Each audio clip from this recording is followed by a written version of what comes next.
Assalamualaikum warahmatullahi wabarakatuh. Hai semuanya, nama saya Devi Agustina. Jadi, di sini saya akan mempresentasikan tentang model-model disabilitas dari jajaran biologi dan sosial demi memenuhi tugas akhir mata kuliah konseling rehabilitas. Dan di sini saya tidak sendirian, ada teman saya juga yang bernama Nurul Siska. Baiklah, jangan di-skip ya, panjangin terus. Baiklah, saya akan menjelaskan tentang model of disability atau yang disebut dengan model disabilitas menurut penjajaran biologi dan sosial. Nah, terlebih dahulu saya akan menjelaskan apa itu yang dimaksud dengan model. Nah, jadi model adalah asumsi mengenai proposisi tentang sifat manusia ataupun kehidupan manusia. Sedangkan yang dimaksud dengan disabilitas itu menjelaskan tentang mengenai keadaan seseorang yang memiliki keterbatasan atau ketidakmampuan yang berupa fisik, mental, kognitif, sensorik, emosional, perkembangan ataupun kombinasi dari beberapa keadaan tersebut. Yang dimaksud dengan disabilitas dalam tulisan ini adalah yang selama ini dalam masyarakat Indonesia beranggapan bahwasanya disabilitas itu adalah istilah dari kecacatan. Begitulah pandangan masyarakat. Namun, cara pandang tersebutlah yang menentukan bagaimana disabilitas didefinisikan. Namun, cara pandang itulah yang menyebabkan beberapa bentuk dari disabilitas. Dan bentuk utama dalam disabilitas ini ada dua, yaitu dalam model biologi dan juga model sosial. Baiklah, kita akan menjelaskan terlebih dahulu apa itu model biologi disabilitas. Nah, model biologi disabilitas yaitu analisis fungsional tubuh sebagai mesin yang harus diperbaiki sesuai dengan nilai-nilai normatif, walaupun fisik, sensorik, intelektual ataupun psikologis dapat menyebabkan keterbatasan atau gangguan fungsional individu. Hal ini tidak harus menyebabkan kecacatan kecuali masyarakat gagal untuk memperhitungkan dan memasukkan bahwasanya orang-orang terlepas dari perbedaan individu mereka. Jadi supaya masyarakat itu tidak beranggapan bahwasanya disabilitas itu hanya penyandang kecacatan. Karena ketika masyarakat berasumsi bahwasanya penyandang disabilitas itu adalah orang-orang yang cacat, maka seterusnya akan beranggapan seperti itu. Model biologi ini sama halnya dengan model medis, karena biologi dan medis itu sama-sama terkait mengenai masalah-masalah yang ada pada tubuh seseorang yang penyandang disabilitas. Karena penyandang disabilitas merupakan dan juga memerlukan perawatan medis untuk perubahan pada dirinya dan beradaptasi dengan keadaan, dan tidak ada gagasan tentang perlunya melakukan pembahasan pada masyarakat. Oleh karena itu, masyarakat yang memiliki kepedulian dan kasih sayang menginvestasikan berbagai sumber dalam bidang perawatan, kesehatan, dan juga pelayanan-pelayanan terkait dalam upaya untuk menyembuhkan disabilitas. Nah, dalam upaya tersebutlah akan dapat menyembuhkan disabilitas sehingga memungkinkan penyandang disabilitas itu untuk memiliki kehidupan yang lebih normal seperti orang-orang biasa. Ada juga beberapa kelompok yang membahas tentang hak penyandang disabilitas, memandang bahwa model ini sebagai masalah hak asasi dan mengkritik prakarsa-prakarsa atau medis yang menggunakannya dalam gambaran mereka tentang penyandang disabilitas tersebut, karena model ini membahas tentang citra kehidupan penyandang disabilitas yang negatif dan tidak berdaya, bukan memandang sebagai masalah politik, sosial, dan lingkungan. Selanjutnya, kita masuk ke pembahasan model sosial. Model sosial disabilitas. Nah, disabilitas dengan model sosial ini memandang bahwa hambatan sistematik, sikap negatif, dan eksklusi oleh masyarakat, baik asumsi yang sengaja maupun yang tidak sengaja. Dengan model ini mengakui bahwa orang mungkin mengalami kelainan fisik, sensorik, intelektual, atau psikologis yang kadang-kadang dapat mengakibatkan ketunaan atau keterbatasan. Tetapi dalam hal ini tidak harus mengakibatkan disabilitas, kecuali apabila masyarakat tidak dapat menghargai dan menginklusikan semua orang tanpa memandang perbedaan individu. Baiklah, selanjutnya model sosial ini dikembangkan oleh para ilmuwan ataupun akademis dan aktivis di berbagai negara seperti di Inggris, Amerika Serikat, dan juga di negara-negara lain sehingga mencakup semua penyandang disabilitas, termasuk mereka yang kesulitan belajar dan juga mengalami kesehatan mental. Model sosial memandang penyandang disabilitas sebagai bagian dari ekonomi, lingkungan, dan budaya kita. Jika seorang individu penyandang disabilitas tidak dapat ambil bagian dalam kegiatan di masyarakat lainnya, dan juga yang menjadi masalah dalam kegiatan ini adalah hambatan-hambatan yang menyebabkan individu memain peran dalam masyarakat itu.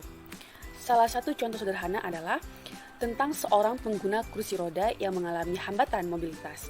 Nah, jadi dia sesungguhnya tidak mengalami hambatan mobilitas, tetapi sesungguhnya apabila lingkungan yang dia tinggali atau tempat tinggalnya memungkinkannya untuk menggunakan kendaraan umum dan juga dengan kursi rodanya, dia dapat sepenuhnya mengakses semua bangunan beserta segala fasilitas seperti orang-orang lainnya. Dan di sini sudah jelas bahwasanya jika penyandang disabilitas dapat terpenuhi segala fasilitas-fasilitas yang akan dia miliki, maka disabilitas itu tidak ada. Maka dari itu masyarakat harus memberikan fasilitas-fasilitas ataupun setidaknya pemahaman untuk menghargai orang-orang yang mengalami penyandang disabilitas. Dari dua model ini, yaitu model biomedis dan model ekonomi, juga mencerminkan kebutuhan dan nilai diri mereka yang membangun model tersebut. Dari dua model tersebut tadi, mereka juga berasal dari sistem nilai agama. Mereka juga mendefinisikan dan kebijakan kolektif yang diformalkan, diskristalisasikan dalam undang-undang Wolfenberger tahun 1972.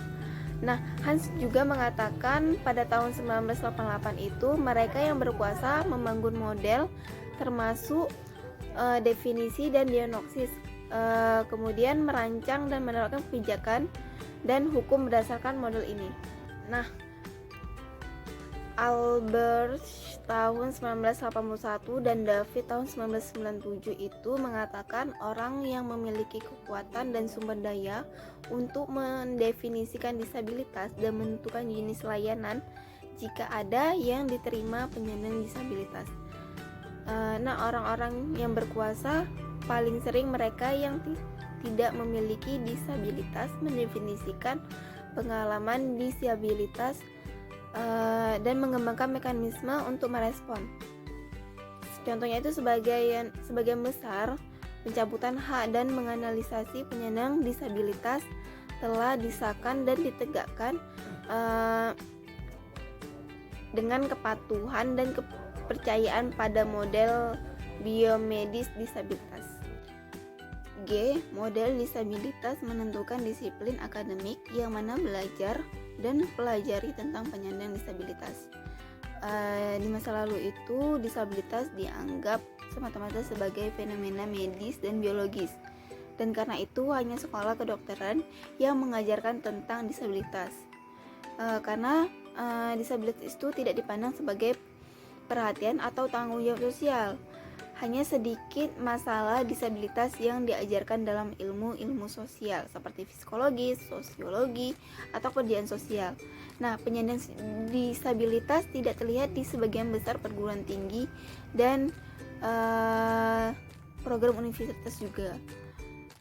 Oleh karena itu, para profesional yang sudah lulus mereka tidak menyadari atau secara keliru bahwa mereka tidak akan menyediakan layanan bagi penyandang disabilitas. H. Model disabilitas membentuk identitas diri penyandang disabilitas. Nah, model ini memberikan label atau diagnosis dan teori sebab akibat serta tanggung jawab semua berdasarkan sumber otoritatif dan bergengsi, di mana keyakinan ini dipegang secara luas dan sangat diyakini dan diperkuat secara sosial. Karena Karena keyakinan ini, banyak individu penyandang disabilitas telah mengadopsi keyakinan ini sebagai pengidentifikasian diri. Hana dan Mindela Rizky tahun 1987. Mereka juga sering mendengar stereotip atau ejekan. Penyandang disabilitas menerima ejekan ini sebagai kebenaran tentang diri mereka sendiri. Oleh karena itu, masyarakat telah secara efektif mengajarkan banyak penyandang disabilitas untuk merasa rendah diri dan bergantung. Model disabilitas dapat menyebabkan prasangka dan diskriminasi. Nah, model ini menekankan normatif disabilitas dianggap sebagai ketidaksetaraan atau penyimpangan dan norma atau standar yang dihargai. Jika suatu model disabilitas memiliki unsur normatif, maka akan terjadi prasangka diskriminatif, marginalisasi, dan berkurangnya kesempatan. Nah, dua dari model disabilitas menganggap tidak adanya disabilitas sebagai keadaan yang tidak diinginkan dan sebaliknya, memandang adanya disabilitas sebagai penyimpangan yang tidak diinginkan. Mereka pencari asal mula sikap prasangka mengarah kembali ke model catatan ini. Nah, banyak prasangka dan diskriminasi mungkin tidak nampak yang merugikan atau tidak berasal hanya karena model disabilitas ini memiliki sejarah yang panjang, dan dua dari model ini memiliki dukungan otoritas dan prestisi dari lembaga-lembaga yang mampu dan disiplin ilmu biologi dan ekonomi. Kesimpulannya yaitu model sosial disabilitas adalah reaksi terhadap model medis disabilitas individu yang dominan, yang merupakan analisis fungsional tubuh sebagai mesin yang harus diperbaiki agar sesuai dengan nilai-nilai normatif. Model sosial disabilitas mengidentifikasikan hambatan sistematik, sikap negatif, dan pengucilan oleh masyarakat, sengaja atau tidak sengaja, yang berarti bahwa masyarakat merupakan faktor utama dalam membentuk penyandang cacat tidak dapat berpartisipasi penuh dalam masyarakat.